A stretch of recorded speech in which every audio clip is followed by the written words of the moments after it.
My friends, Archangel here. Welcome. We devalue males in order to justify their expendability. This is the blatant, glaringly obvious, not going away no matter how you deny it, truth of human existence today. But why? Let's go beneath the superficial, beneath Adam's apples and clitorises, deeper than beards and breasts. Why do we fundamentally stigmatize males and exalt females? Well, actually, male devaluation and disposability is a complex brew of many factors. Yet, essentially, it is created when you place value upon the reproductive roles of either sex. And blammo! This creates gynocentric ideology. Then, like a seed germinating in rich soil, social dogmas emerge from this basal prejudice. And voila! Females are elevated in worth, while males are lowered. And this paradigm predictably compels males into disposability when push comes to shove. This archetype has worked for millennia in nature and the animal kingdom. However, because we are thinking creatures possessing sentience, and because we are removed from nature and living in an artificial construct of technology and morality independent of natural selection and nature paradigms, thus we are not constricted to survivalist laws. And luckily, a few of us thinking creatures utilized our enhanced gray matter to question polarity interactions. So, why do we devalue males? Why do we exalt females? Why is there such animosity between the sexes? These are questions that are grappled with daily around the globe. However, what if all the strife and contention is merely surface manifestations of deeper implication? What if all this discord and friction, so flagrant between the sexes, is essentially symptoms of a deeper war of ideology? What if we unconsciously clarify and reduce everything in our environment to ideas, and our personal likes and dislikes are determined by the ideas that we accept and those that we reject? What if everything is simply idea, and our reality is comprised of those ideas that we like and those we dislike? Meaning our identities, our environment, our world, our experience revolves around ideas, both those that we like and those we dislike. What kind of madness is this guy stirring up now? Okay, follow me for just a few moments. Despite our male-born technological leaps and bounds comprising the last century, there is also more social unrest than ever before. We are a species rebelling against everything. In the last half-century, we have had more and more rebellions against governments, against religion, against corporate greed, against appearance, against custom, against behaviors, against protocols, against convention, against restraint, against injustice. And rebellion only comes when people reject the inequity of tradition or decry the injustice of the conventional or the status quo. With increasing frequency, people are questioning society, human relations, tradition, religion, science, from diet all the way down to the very shape of the rock that we call Earth. This is a unique time in which we find existence, for it is host to all manner of social, theological, and personal upheavals as we assimilate the deceit and subterfuge we have been fed for years and search for new levels of awareness. Whether you are experiencing this upheaval or not, change brews thanks in large part to technology and informational exchange. And since everything we do or believe springs from ideas, hence this is a battle of core foundational ideologies. Ideas lead to belief, which leads to action. It is our interpretation of ideas that lead to action, whether loving or violent. I mean, why do we hate people who cut us off in traffic? Because these people are not being courteous, and they display disregard for you and your safety. However, when you boil this question all the way down, essentially they are displaying selfishness. And selfishness is an idea that you dislike when it is displayed through the actions of others.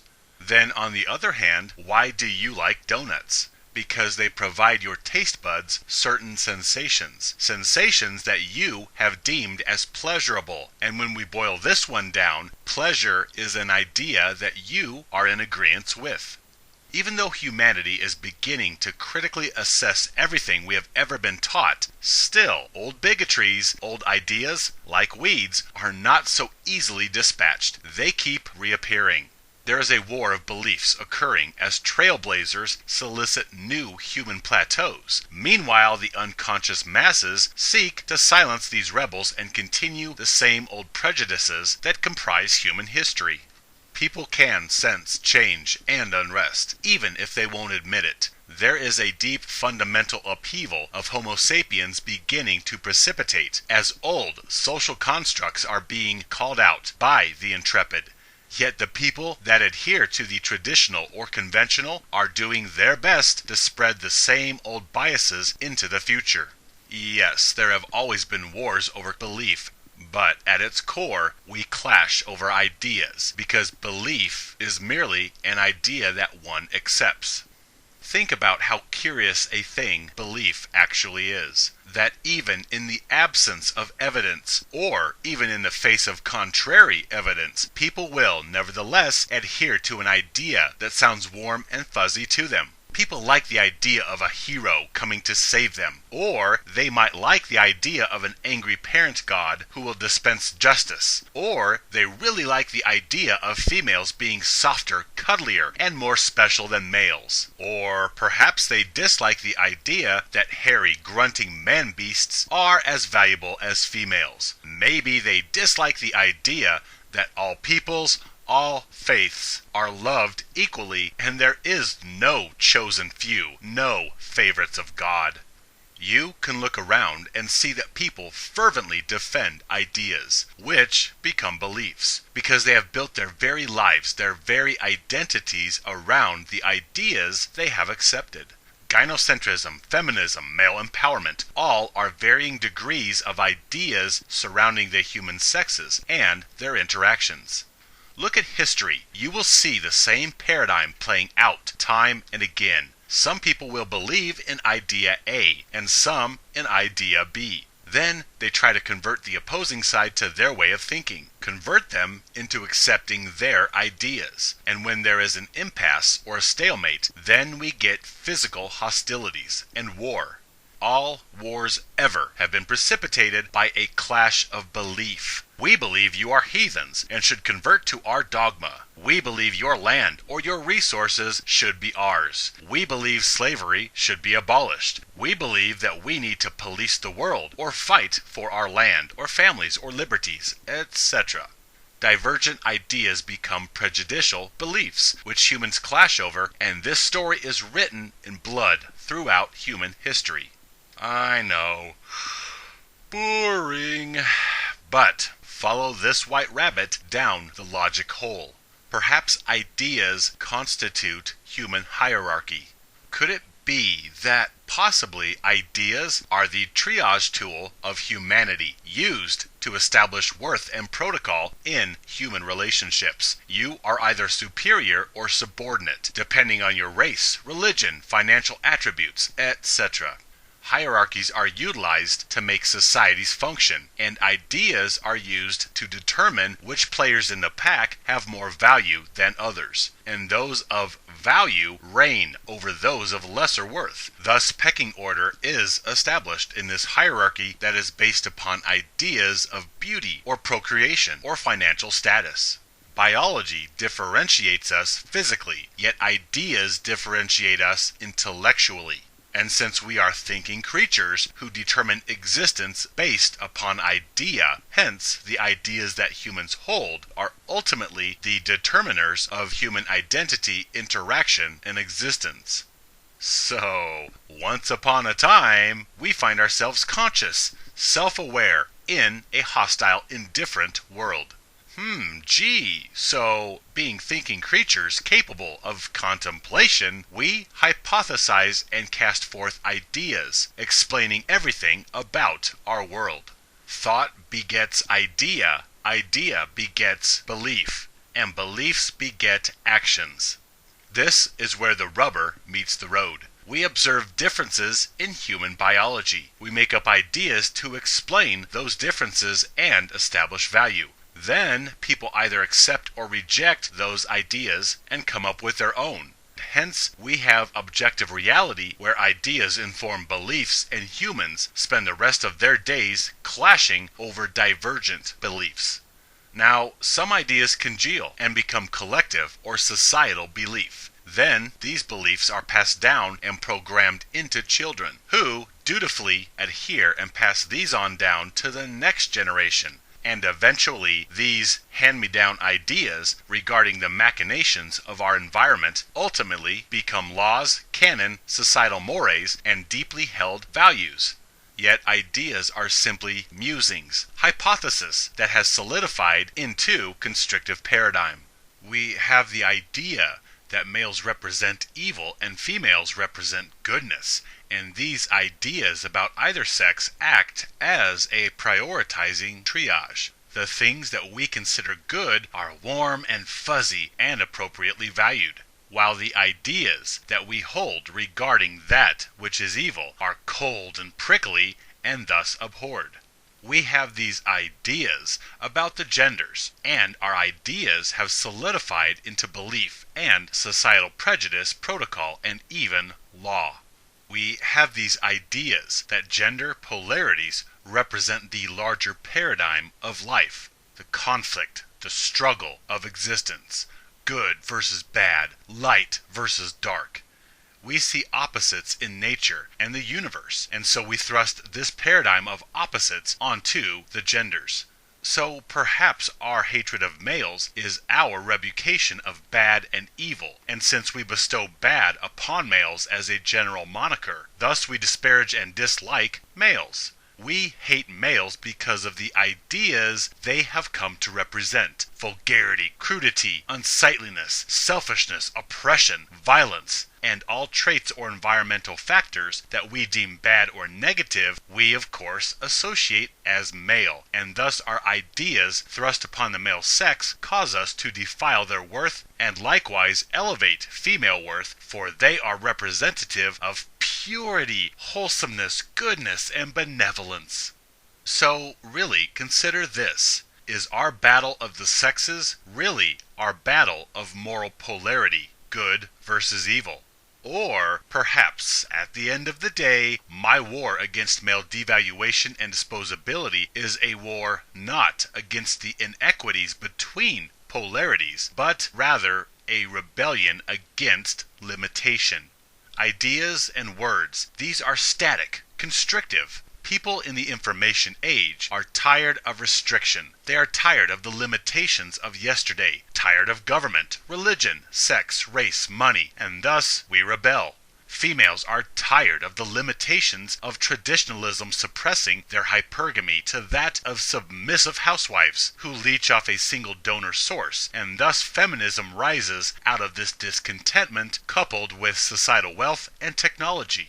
Many females grew tired of being barred from activities, and so they demanded the right to try out military roles or construction jobs. In fact, hypergamy is a direct manifestation of limitation discontentment. Females do not like being limited to one person when there are many others out there with more material provision to usurp. Likewise, males, such as myself, are rebelling against male devaluation, against being reduced to disposable shovels. In honest reality, we are at odds with ideas. People, they're simply the vessels which continue bias ideas. If you truly introspect and trace a like or dislike to its source, you will find an idea belying all. We don't hate the person, we hate the ideas they have attached their identity and belief structure to. I can't stand simps or white knights, but do I really hate the actual person? Is it the physiological structure that constitutes them as human that I truly detest? No. In fact, I care about them and would gladly call them a fellow warrior if they had different ideas. It is the idea of male disposability that they adhere to that is so repulsive to me. I detest the ideas of female elevation and male devaluation. These are what so abhor me.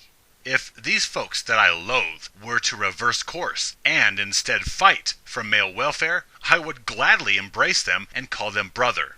That little nugget right there demonstrates that it is not the person, but rather their biased ideas that people detest. We really don't hate people. We hate ideas of sloth or greed or selfishness or prejudice. We hate ideas that oppose our own. Thus, we have a war of ideas, and ideas promote ugliness and violence. And so, by extension, we have males that are rebelling against the biased paradigm of masculinity, against being reduced to disposable utilities. Many males have been rebelling against certain limitations of traditional templates of masculinity, such as appearance, and this is manifest by increased tattoo, or piercing, or cosmetic use. We exist in a world of polarity. Polarity is limitation. You are sequestered to the limitations of your polarity. Perhaps in our truest form, we are androgynous energy beings with no limitations. Then we come here and find ourselves flanked by limitations everywhere, constraints based upon material matter, as well as limitations that flow from religious and societal governing institutions. More importantly, we limit ourselves and each other through ideas about the behavior, appearance, or value that various peoples have. Yet, limitations are not natural to infinite beings. Thus, being unlimited entities, we subconsciously rebel against the finite limitations of this material realm. We rebel against being stuck in these heavy meat bags. We can't fly, we can't change shape, we are subject to pain and decay. What the hell is this? Perhaps the battle of the sexes, this desire for worth, this seeking of validation outside of ourselves, maybe this is all merely a longing for our true state, for home. Let's say we are each glorious, complete, and whole in our natural state. Then we get here and are divided into one of two polarities. And so we spend our days chasing that ethereal missing something through the opposite polarity, the opposite sex. Perhaps our intense draw towards females is our desiring to be whole and unlimited once again. Maybe this is why sex is such a monumental act here, and why the inferior value males chase it so zealously, because the temporary physical union of opposing polarities give the illusion of two halves coming together to make a whole, a symbolic gesture of us longing to be whole and complete again in our natural state, without having to need any other being for validation or glory. Besides a few seconds of physical pleasure and the fact that it is how our species procreates, on a deeper subconscious level, sex is the symbolic resolution of opposing polarities into harmonious unity. So, being sequestered to polarity and limitation on this heavy, restrictive plane, we seek a greater experience than isolation, and so chase polarity combination and resolution through sexual and romantic communion. We dislike being isolated. We want to feel complete, so we chase relationships, thinking that this will resolve our inner torment. Yet we all find out in some unfriendly way that romantic relationships are false and will not fix our inner incompleteness. Seeking validation through females is males searching out salvation through females by entertaining the idea that females have something that you need, something that will make you whole, a complete being. And the romantic fairy tales of bygone societies add fuel to the fire by perpetuating love and soulmates or special cosmic bonds between the sexes, by propagating the ideas that we are merely half beings by ourselves. However, we can be made whole and complete with the affections of another. If you really follow this line of thought deeper than males seeking validation or vindication from their value-deficient state through females, perhaps the very core of male torment is that we really don't seek females so much as we seek to be free of polarity. Maybe we wish to be perfect and complete, to return to a place where the negative does not need the positive for any acknowledgement or validation. How nice. Meanwhile, back on 21st century Earth, we loathe males, and we see males as biologically different from females, and hence we form ideas of masculinity and femininity based upon relative observation and environmental criteria. Yet gender is an idea and is a limitation because it imposes finite determinations on an infinite number of possibilities. In reality, everything that I state here is merely a hypothesis, an idea of why we are here. However, I find this notion compelling, that we strain against limitation, since we are unlimited beings, and we long for home.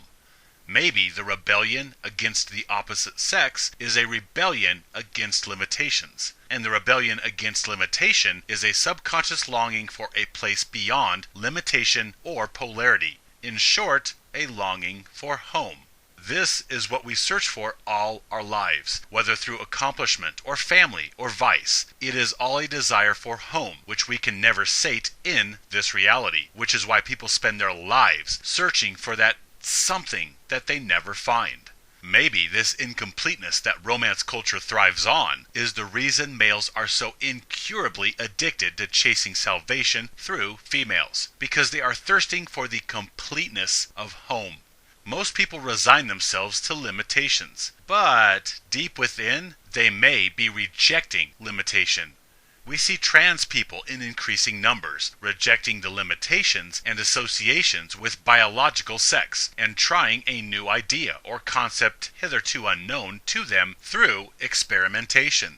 People that reject gender reject the ideas thrust upon them that their nature-given genitalia should define their thoughts or dress or behavior or speech or inherent value. Whether it is a guy who wears makeup or women's clothes, or a female who doesn't shave, everything from drag queens all the way to trans males or females, people are rejecting the traditional and trying new ideas upon themselves, as technology and societal opinion have evolved to where gender indoctrinations of limitations may be circumvented. The problem is polarity creates difference, and difference inevitably leads to conflict in ego-driven creatures. Trans people do not rise above limitation. They simply shed one limiting paradigm for another, masculine to feminine, or vice versa. They are tired of the turmoil caused by masculinity, so they try femininity. And in a world where the feminine is exalted and worshipped, this is actually a move towards a more pampered, coddled, protected existence. Seriously think about it. Why do we detest males? We can turn vanilla into chocolate, and chocolate can claim to identify as strawberry. Therefore, gender is not a fixed attribute of biology, and so masculinity is an idea about the appearance and behavior of the testicled sex that we thrust disposability onto.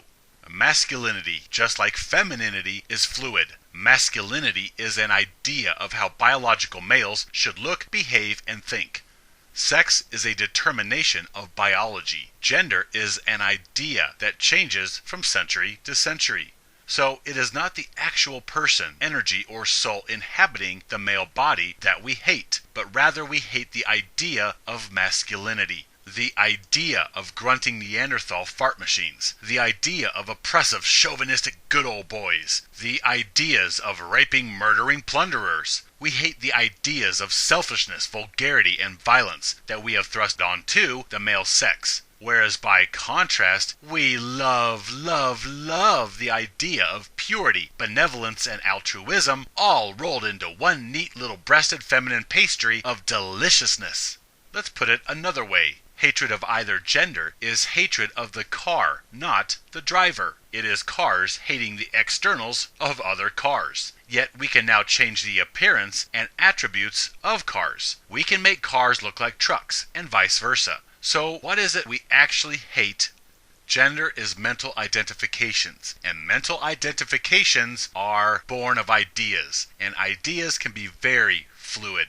And really, externals are inconsequential. It's about the internals, the driver, and the drivers are not their cars. They are independent of the vehicle that they maneuver, because the drivers could get out of their cars and go to a coffee shop and have a genuinely jovial time chatting with other drivers. Yet, when these drivers get back in their respective cars, suddenly they are hating on each other in gridlock traffic.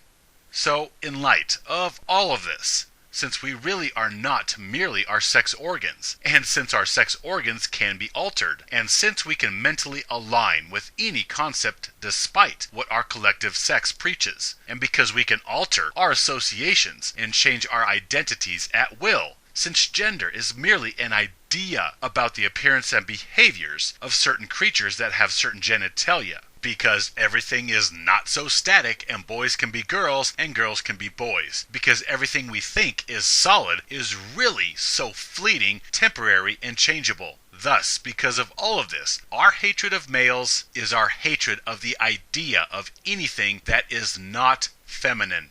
Misandry is really the hatred of the idea of traditional masculinity, the ideas of masculinity from days gone by. Because in the future, masculinity could change into another idea, where the masculine now represents soft and delicate things. We loathe, hate, and abuse our ideas of traditional masculinity and those males that adhere to it. It is the ideas that we detest, because if a crude, callous, traditional male suddenly transitioned into a soft, sweet female physically, now what is there to hate? It's still the same person inside, only the externals have changed. More importantly, the idea about how a certain being with a certain biology is supposed to act, this idea about gender has been upset in such a case. So do you still hate the dirty, abrasive male who has changed into a soft, sweet female? Gee, that is a lot of food for thought, isn't it? So, with all things being so fluid, when we devalue males, when we dispose of males, when we hate males, what is it we are actually disparaging? The body or the being inside?